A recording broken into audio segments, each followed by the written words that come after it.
You are listening to the Music Ed Mentor podcast, where we help music educators like you build, manage, and grow thriving school music programs and have long, and happy careers. All right, think about that. Long and happy careers. And there is a new term that has become prominent in our music educator world. Have you heard of this? Zoom fatigue. It's real. And anyone who has been on more than 2 video conference calls in a single day knows exactly what I'm saying. There's something different that happens in our minds when we're on camera. It is exhausting.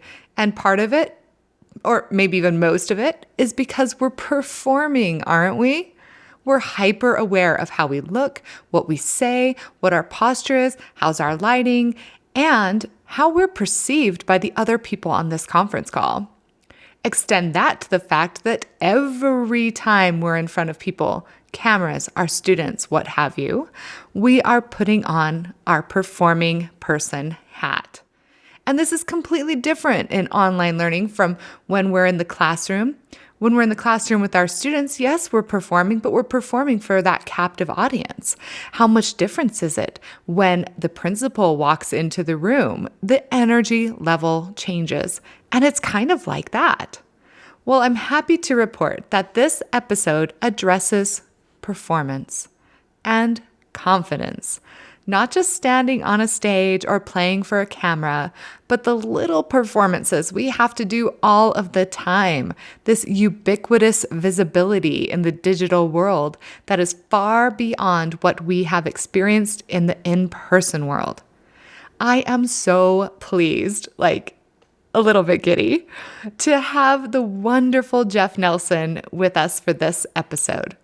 Jeff is not only the horn professor from Indiana University, he is 1/5 of the world-famous chamber music ensemble, the Canadian Brass, and co-founder of the OPT Collective. You can connect with Jeff using any of the links on the show notes page, as well as any of the materials we talk about in this episode as well.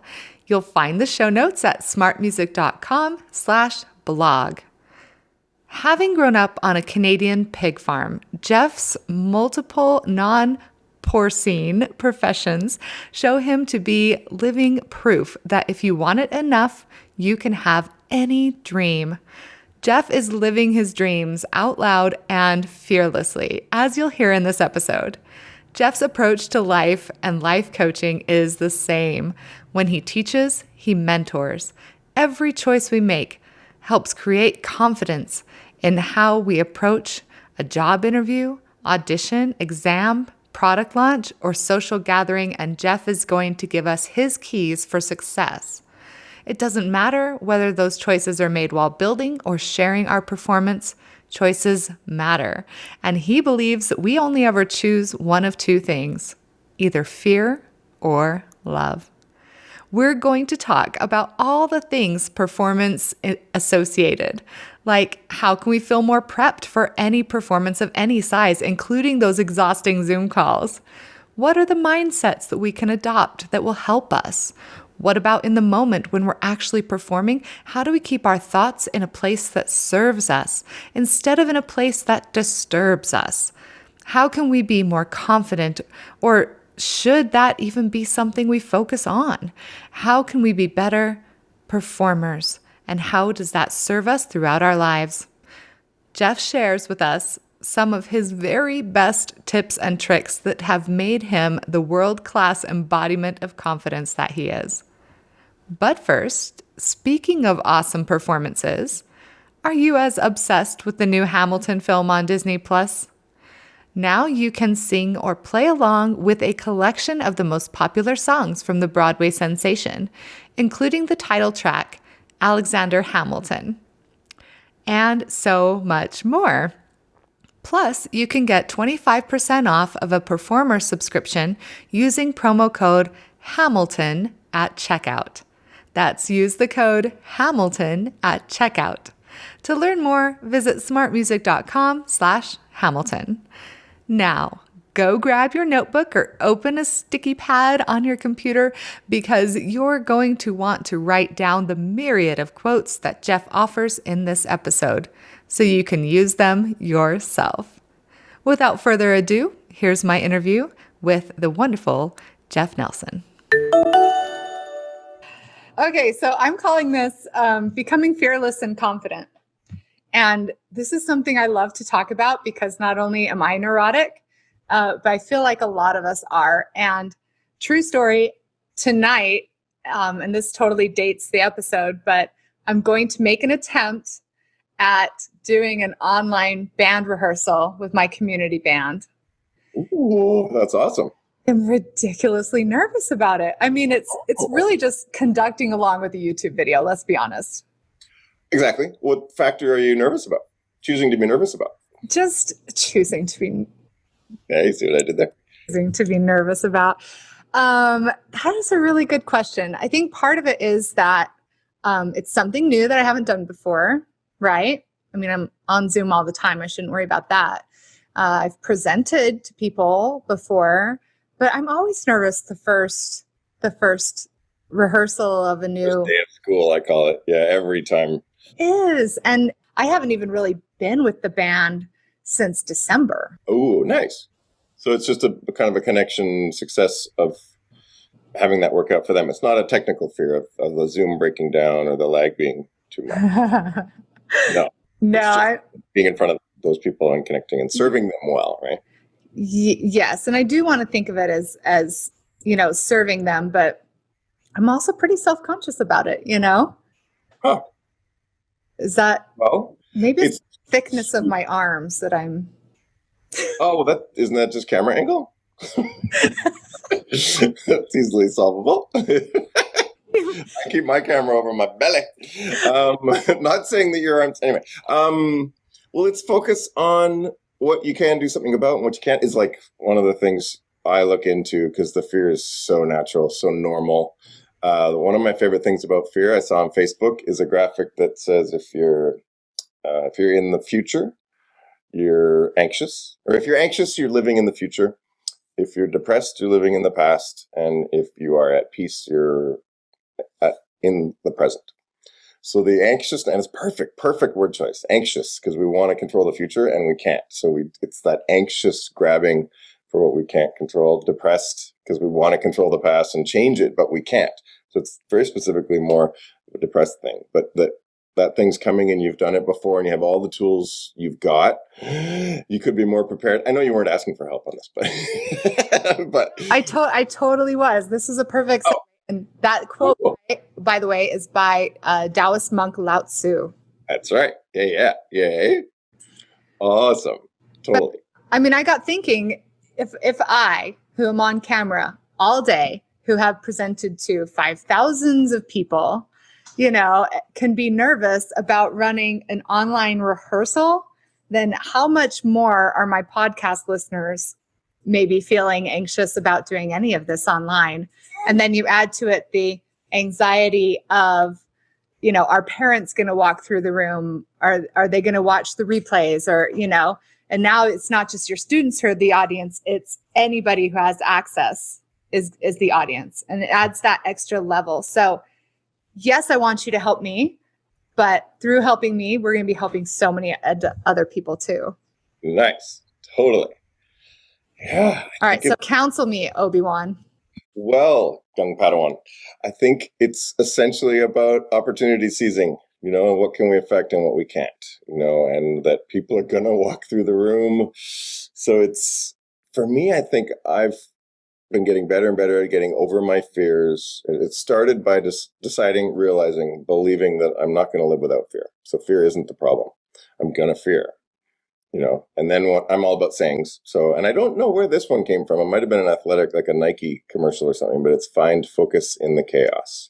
Find focus in the chaos. I don't know how many times I say that to myself along the way, but the chaos isn't the problem. And we get pretty emotional when the chaos shows up. But for me now, I'm like, oh, there you are. There's the thing that was going to go wrong. And do I have any room to focus on it? Choose to focus on it? Yes or no? And if I do, then I will. But otherwise I gotta focus on how I do serve the people that are there, and those kind of things. I have so I do a 4 or 5 day long fearless performance seminar, so I can talk forever if I get excited. So you can stop me if I talk for an hour and not breathe. But it reminds me too of the focus, finding focus in the chaos. I have 2 sisters. One's a bassoon player and one plays flute. And the flute player did 2 recitals once, and she said that she did better on the second recital. And I said, so why do you think that happened? Why do you think you did better? And she said, I think I was more focused. And I, being a younger brother, went, I don't think you can be more focused. And also just asking, what her thoughts were on it. But I believe that I think we're always 100% focused. It's just what are we focused on? And I think she was better focused, is what I've come to define that definition of success as more to be better focused rather than more focused, because we might just be energizing the fears and the focus more, we might be focusing more on the fly that's in the window or who's in the audience or what we can get if we play well. So it's that, I think focusing better or focus well, that skips the better complication as well. Yeah. And that's, I'm sure, what Yoda would say to you as well. I'm certain, or one of my favorite quotes is, that which you manifest is before you. So what you focus on becomes your reality. Yeah. So if you're focused on what you're afraid of, then that's what you get more of. That's your reality. But if you're focused on, I don't know what is better focused?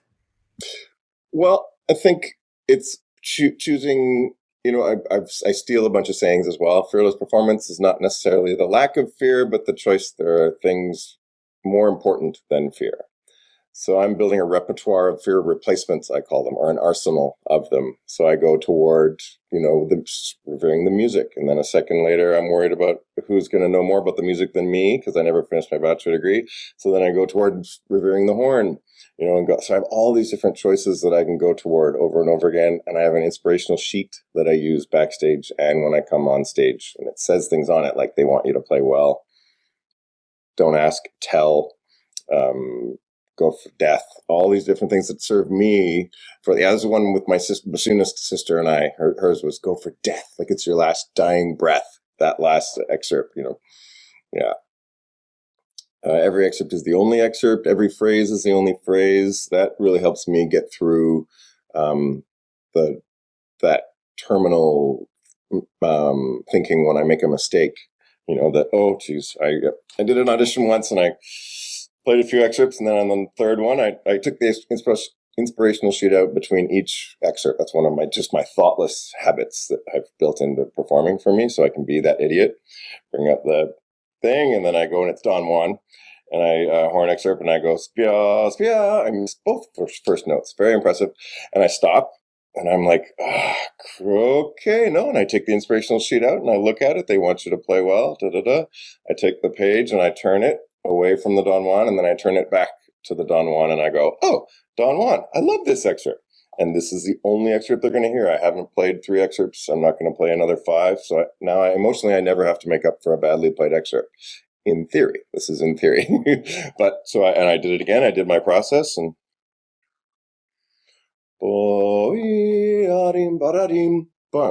whatever it is. So just that real kind of, athletes do it a lot. Execute. You get that, constructive stupidity going in performance. My mother, who teaches singing, also says, if you're listening and the audience is listening, then who's singing?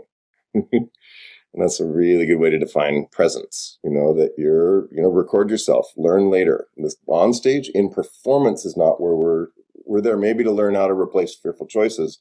But other than that, execute, and you need all your mind on what you need to do to execute this right now. You can record, learn later after you get backstage. So there's all these kind of choices around this few differences between practice room and performance. There's not many, but the few that there are pretty important. So what do you say to people who, say if you practice it enough, you don't even have to think about it during the performance? Depends on how well you're practicing, I think, and what you've set up as definitions of success. So there's a lot to that. Yes, for sure. I think that's a great approach, and think anyone can do it, says the guy who grew up on a pig farm, and quit horn, came back to it, and really from a super small town doing stuff I never dreamed I deserved, but I didn't ask if I deserved it. I just kept trying to get as good as I could at it. And that was my practice. So I kept that clear of, so yeah, I think it is having clear and constructive definitions of success when you're in there doing that practicing. But a lot of people are practicing to not miss and to, avoid mistakes. And then they go out on stage to show how well they can avoid mistakes, and they're not adding any story to it. They're just regurgitating, So that's the thing, I think, to be creative with. And it's so much about how we learn more than kind of what I discern quite often between what I'm doing and the results. And they're separate things. And I most of the time dive into what I'm doing. And in the practice room, that's been a pretty big shift for me over the last 10 years of full-time. I've been teaching full-time at IU. I think this is my 14th year. But that in the practice room, I'm there to do 25 minutes of good work on something. Hold notes to the tuner, purify them. Now do it in a Mozart color or whatever. Now do it in Strauss. And I'll miss a bunch of them, but I'm not emotional about that anymore, because when I miss, I reset and do it again. So I end up building that habit of reset, timing, intention, attention, and then back in that act of playing well. And I do that for 25 minutes. The timer brings me back to earth, and I will have gotten better. In fact, the habits are results. They're not stuff I need to see in the practice room. That's also really destructive, to get that emotional about whether I had a good session or not, or whether I'm doing well. I'm just doing as well as I can all the time, and I think it's a quicker reset. if I can do that. Again, to premise this is all theory. I get frustrated, I get pissed, I feel horrible about some of my concerts and stuff, but that's my teacher too. That guides me to this, I like that you don't, certainly we all get upset when we feel like we have failed at something or haven't lived up to our best. I've honestly hit that a lot lately, because I'm just sometimes get so beyond my own capacity to do stuff, and at some point everybody breaks, right? At some point, everybody drops something. And I feel like I've held myself to this ridiculously high standard that when I drop something, it's not okay. You know what I mean? That's the difference. So how do you develop that ability to make the mistake and then bounce right back? Because you just said that making mistakes is our teacher, right? Right. And those are messages. Well, I think that's a really good question. That that's where maybe that line between practice room and performance, that's one massive difference. The three, I'm obsessed about groups of three. So one of the three things for fearless performance or whatever is learn, love well, and let go. Learn, love well, let go, over and over and over again. And then a couple of years ago, I realized that actually what we're actually doing is learning what to love well, and we end up letting go. But letting go isn't as much of an action as I had hoped, and a verb. Like if I have an emotion I'm feeling, well, just let go of it. Okay, now what? Like I'm just be this Buddhist monk that I've studied for 10 years for that moment of clarity and no mind, or I think of another emotion, I go towards something else and I get some ice cream, and then that helps me get over the the anger or whatever it is. So it's learning what to love well so that we can let go of that over and over and over again. So what I'm building is a repertoire and a reactive spirit that goes toward my fear replacements. So I practice that by performing a ton. I have this thing I call the magic line performance method. And you walk up to that line that is across the line is your performance space, but you practice standing on this side of it, and you practice getting over the shoulda, coulda, wouldas. I should have done this better. Yeah, too bad, too late. You're about to walk on stage. This is not the time for that, Nelson. Read your inspirational sheet, talk to yourself, and do that, and then let go. Have a drink of water. Whew. Walk out, empty your horn, all these habits that you build so you don't have to worry about remembering anything. In lectures, I start talking about the magic line performance method, and I'm emptying my horn just out of habit. It's just built into it. And then walk out on stage, I read the instrument, and then I have just this system of performance that ends up idiot-proofing me because I've done it so many times, and I focus on And so it's about that self-knowledge of learning that. But one of the other things I do is I call it success collecting. And that's an exercise where after you perform, say one thing 100% positive about some aspect of your performance. And it's just those little successes that and I was teaching one of my new students yesterday online. And I've now come to be saying they perform, they play something, and then I say, okay, after they're done, I go, okay, here's the weirdest question I'm ever going to ask you. And this is the weirdest it's going to be because it's the first time I'm going to ask you, but what did you do well? And they're like, I didn't miss everything. What did you do well? Well, I usually have trouble with nope.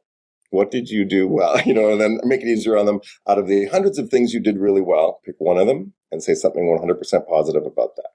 And I watch them go, well, no, and I watch them go into well, no, that wasn't perfect. And, explain it's not that not what you do perfectly, but sorry, I'm getting into lecturing here. One more of a conversation, but yeah, I think that success collecting can really shift us so that we can walk out on stage and say, I think this, versus the Canadian way of I think this. My name is Jeff. Just all this kind of I think this. And I walk out on stage and I play this piece. You're welcome. And you find out backstage, oh, that was in the wrong key. Okay, crap. But I fully committed to it and I won't do it again. But now I know. So that just each act of performing has certain idiot-proof toggles on or off throughout. And then we're just learning. Why are so many of us that way? So non-committal about just letting go, opening ourselves up to accept success. Why do we feel like we have to diminish our own brilliance for some reason? How do we break through that? I believe this reminds me of another saying, only the mediocre are always at their best. I saw Jonathan Winters. So yeah, yeah, me too. And then if you're frustrated, lower your standards. Those are a couple of things I tell my students a lot. But I think it's much easier to be right about what was wrong, and we're trained that way, and then we get into this, we talk to each other about it. So that I don't think we have the skills or focus on those skills as much as I heard that, making faces when people miss notes, and great as fellow hornist, we know that more than any of but that can also be a source of, I play horn. Yeah, we missed notes. Check this out, though. We also get the best melodies. La, la, la, la. Yeah, I think we could learn a lot more about what was good about it rather than just what was wrong. And it's, it's much easier to be right about what's wrong. And I call that wrong rights. That's a wrong right once you're going into performance. Because that's where we need the now, not now. Ooh, that was really bad. Now. Oh, you just did that mistake again. What do you. And equally destructive is now. Ooh, that was really good, Jeff. Oops, crap. Now. So it's that, I think, practicing of performing that isn't, I don't even think it's clear enough to us all yet, that there's a few different rules in place. And one is to go to your successes and find out later, make it better later. Not the time to critique and live in the past and listen to yourself. Yeah. And it's scary. It's scary to be, I watch it all the time in lessons and asking people, what'd you do well and why? And it's not even in the language, of success collecting, I think. I used to call it strength collecting, but I think that's too far because it might be a strength, but that's deeper than just what was your success on this performance. Mm-hmm. Now and then go make it a strength, or whatever. Well, I come from, a strong business acumen background. And one of the things that we always do at the beginning of a business plan or strategic plan is we do a SWOT analysis. Have you ever done a SWOT analysis? Yeah. Yeah. So it's strengths, weaknesses, opportunities, and threats. And for your strengths, you want to list as many things as you can think of, and you can switch out for successes if you want. And then you list weaknesses. And it's interesting to me as I've counseled people through this process, how they have a much harder time listing their strengths. And so I can list them being an outside viewer. And the whole point of this exercise, strengths, weaknesses, opportunities, and threats, is not just to focus on the weaknesses and make those strong. You have to simultaneously look at your strengths and make sure that those are accentuated. So do you think it's kind of that same thing? If we can identify what we're successful at, then we can continue to build on that for improvement instead of just looking at weaknesses as our opportunity for growth? That's not a question. You know that that's totally awesome. Yes, well said. I mean, well asked. Yes, totally. I think so. Yeah. And it's, even if it's not true and it's not proven to be true, it's true. Like, just that you have a higher chance of having one of those little successes, maybe growing and maybe becoming more true to you. Because that's all we have once we're in performance. It's us and our colleagues, but not if we don't believe in our colleagues, and then especially if we don't believe in ourselves. The belief and permission and all those things, that's all who we are and what we walk into a performance to share or not, or we walk into a performance to ask about and ask for permission in performance, not the place for it. So yeah, it's self-understanding, the SWOT analysis that has you understanding your product or your company or yeah. And if you have a choice to play a different excerpt or a different piece of music, then play a different piece of music. But you're not ever asking, is this Mozart okay? Is Mozart going to be okay for, like, that decision was made backstage versus business, where you have to also, as the author of the product and everything else, and teacher, I guess, and conductor, that you are composing on the fly, and it's about your content and your performance abilities. Yeah, exactly. There's different stuff to watch for, so different successes to collect. Yeah. So if that's the case, yeah, you've said a lot about self-talk and self-belief and self-knowledge. How do we come up with those things about ourselves? Is it just trial and error? And then once we do decide on our own beliefs and our own way of thinking and our own success statements or, whatever, how do we ingrain those in ourselves? Any tips for those? How do we identify what we are? And then how do we practice it to the point where it becomes true? Awesome. Well, I have been working on a curriculum that can guide people through that. And it's been, the Fearless Performance stuff. I just did an online one a couple of weeks ago, a 4-day thing, and it was really, really great. We're going to make them shorter so that people can show up because I think 4 days is a lot for people to book off, as you know.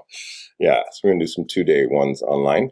And then my colleague Katie Webb and I are putting together a thing that we call Training in Thirds.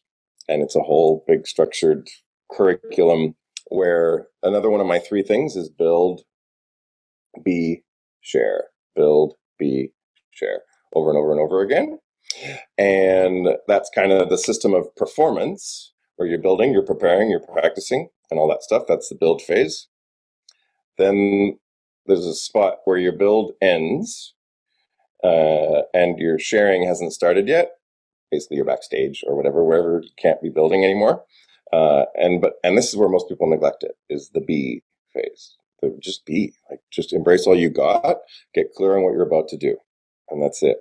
And it's a place of great growth, enrichment, presence, self living with, and then you cross that magic line into performance. And the best word I can come up with is share for performing, because it includes the audience, but it's more of a sharing thing than just communicating, like just throwing it at them, and you like it, and if you don't like it, you don't understand music, it's on you, or whatever. Anyway, that is involved in the build phase. So build, be, share, build, be, share.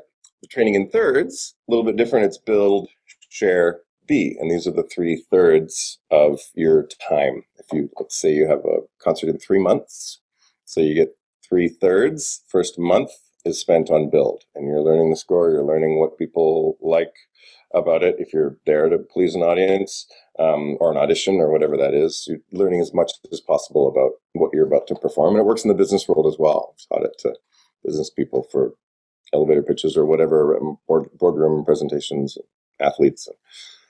Build, first month, get it all ready. And you know that the first day of your second phase is share. And these are just priorities. So in the first third is build, prioritized. Second third is share, and you're sharing with people, and you're scheduled on day 1 of your second third that you're performing your stuff for people. Ooh. So the great thing that does is as you prepare better, you don't have 3 months, you have 1 month to get your stuff together and have your plan, at least, and your abilities as good as possible.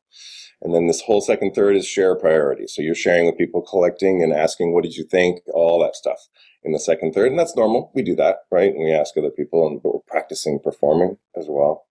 And then the third, and this is what most people neglect, is the B third. And it's that now it's less about what do you think, that you've had to make your plan in the first 2 months plus the rest of your life.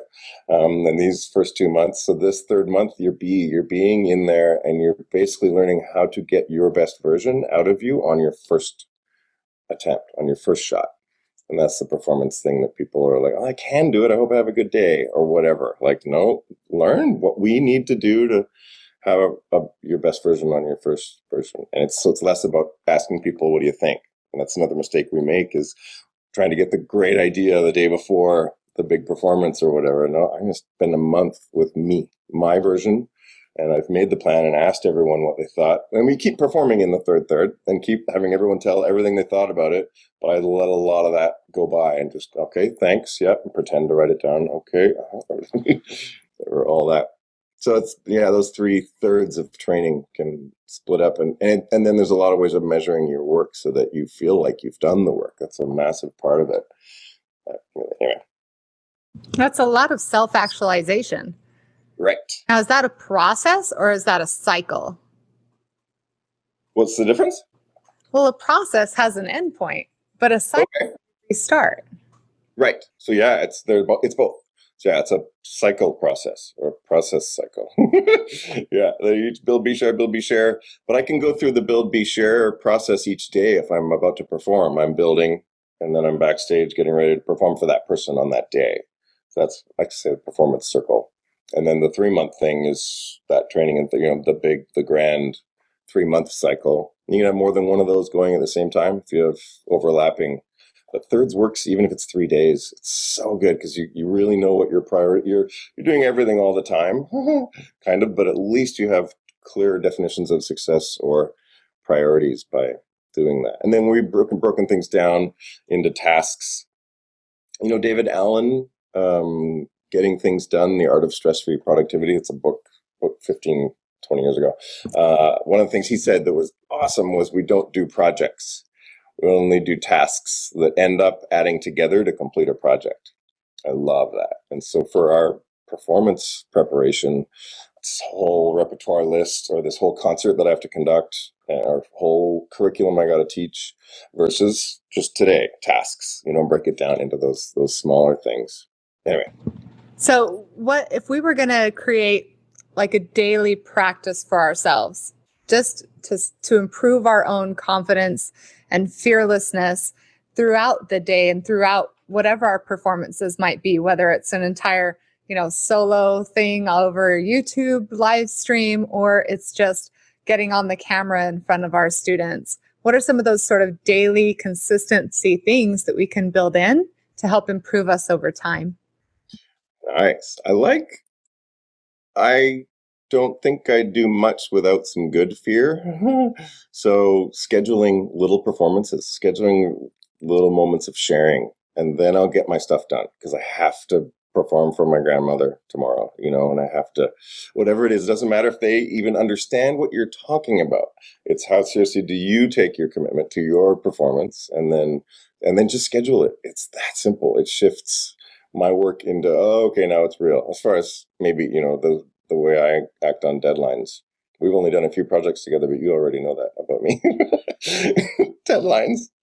But it makes it real. So I'm making it public. It's just, and then you can get into learning how to make that an opportunity instead of a test, or like these crazy names we have for jury and, all these examinations and blah.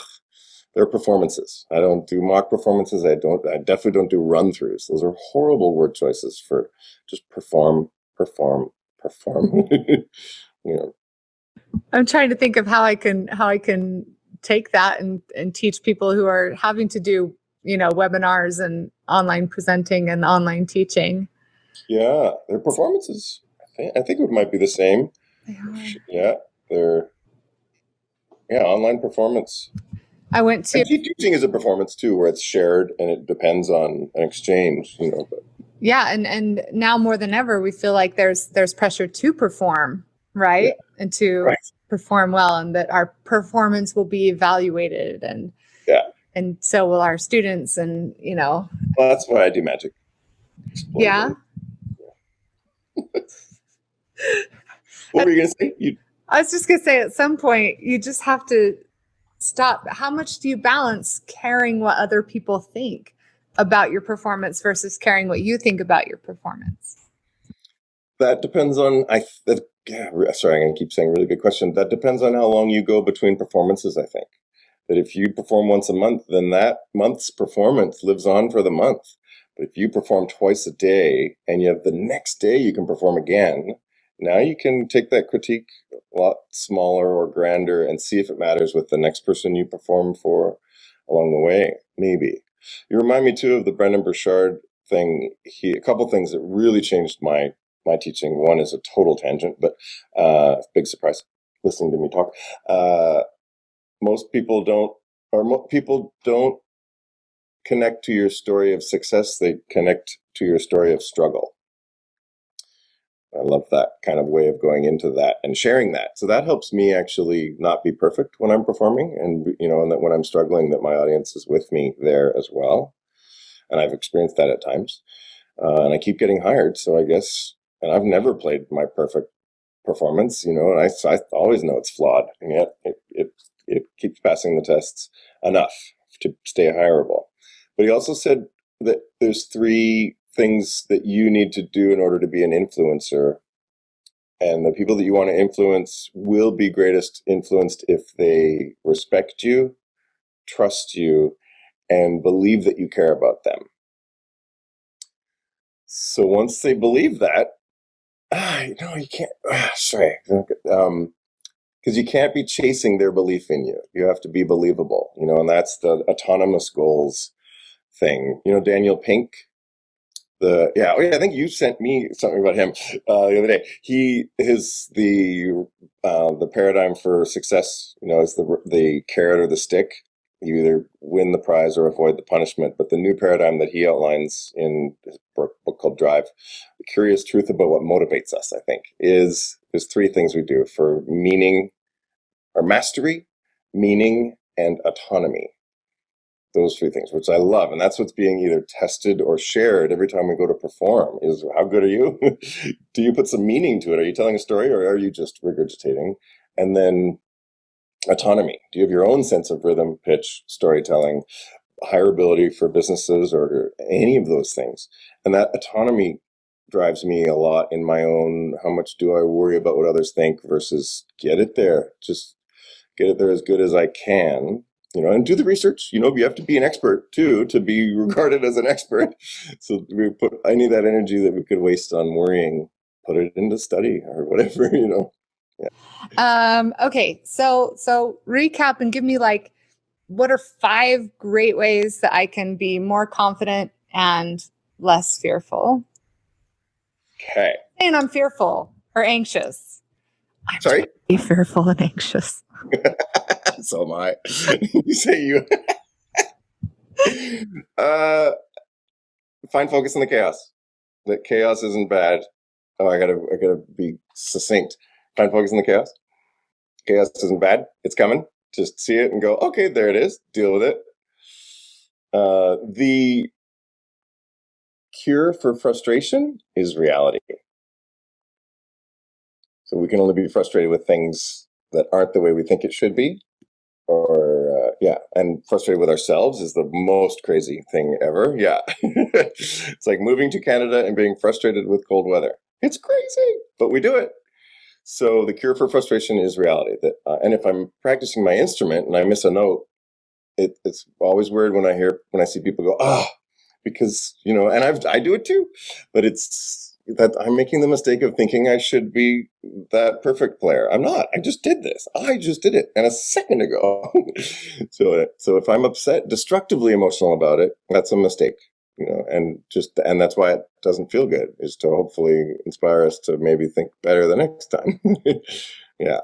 So the cure for frustration is reality. What else? There are things more important than fear. and it's sharing the planet. I love that concept of just share the planet, come out there and share that imperfect version of you. That's all we want to see, and that's why live things are still going on. Otherwise, we would just sit at home. There's no way we're going to stay at home when there's a vaccine. Whatever, like it's sharing, and we're finding every other way to share now online. So to share the planet, and it's your version. Make it better if you think it can be better, but in performance is no place to think about that. We're in the past. So share what you got, make it better tomorrow, and know that you will in performance. Know that you can practice more later. Yeah.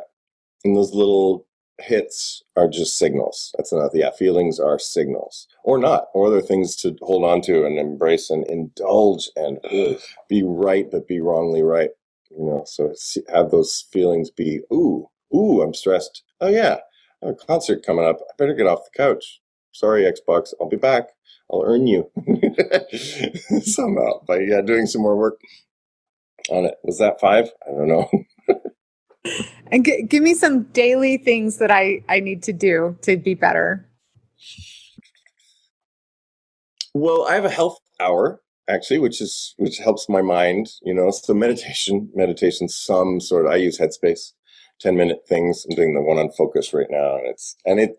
I had I only had a little window, 25-minute window, and I could either do cardio or Headspace or Wim Hof breathing or practice horn. You do that too. You do Wim Hof. Isn't it amazing? Yeah, it's so good. Yay. Awesome. High five on the Wim Hof. We're like friends. Yeah, yeah. But I was like, I kind of I don't have time I'll do the meditation. And it was amazing. The most passive thing shifted the whole day. And I was like, oh, I need to just get my blood flowing. I should just do 10 minutes of cardio. I do the 25-minute T25 videos. Again, all this autonomy. I can do it in the hotel on tour. But the meditation, just the dust settled. And so to have daily, I think, mindfulness type of things, I think is a really good daily thing, and hydrate and get the cells moving. But you mountain climb, which is awesome.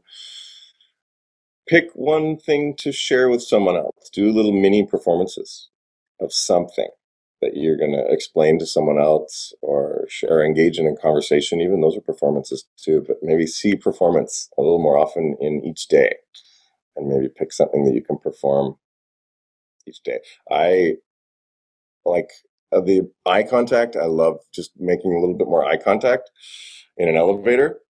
Yeah, I feel it right away. It's just like, nope, look down. But my dad, bless his heart, he would get in an elevator and it would be on the basement, and someone else would get in behind him and he'd say, going down, and they'd just kind of look at him and he'd. It's like it was just his way of being charming. There was no floors below the basement, and he loved making people just kind of go, what, kind of way of connecting for a second. So to get out of our own storms for a second, and especially when the storms are the worst, that's when I think when it has become about us, and we have forgotten how lucky we are to have legs, to be able to breathe, and then send that out somehow. That's a daily challenge. That's what we're doing with the training in thirds too. Is these the website is Opt-in Collective. OPT is online performance training. And so there's a bunch of little gamified little tasks that you can do each day, and they're repeatable ones, and you get points, and you can compete against someone else in your band or in your school or wherever. But to break it down into those daily tasks of create a story for one phrase in your piece of music. Story that has a location and a drama a little bit, and what happens at this one moment, and draw a little picture of it on your part or whatever. It's just engaging in the amazing things that my 4-year-old helps me do. Well, I love that you made the point that not every sort of performance opportunity is a musical performance, is it? Just Yeah. walking through the grocery store with exuding confidence, confidence that people can smell in addition to see. Yeah. Right. Yeah. Totally. That could Yeah. be a performance, or presenting in a faculty meeting can be a performance, or talking to this amazing horn player from the Canadian Brass could be a performance. I'm just, Yeah. but I love that you said, it's most important. I'm paraphrasing, especially when things are hard, right? When Yeah. that's when we really can choose to either let it crush us or we can crush it. Yeah. Yeah. We've put ourselves in that state. I believe that we choose fear and we can choose better. And my friend of mine took that when he got his cancer diagnosis. Told me he was driving home and he pulled over and he told me, he said, Jeff Nelson says, I choose fear and I can choose better. And I did.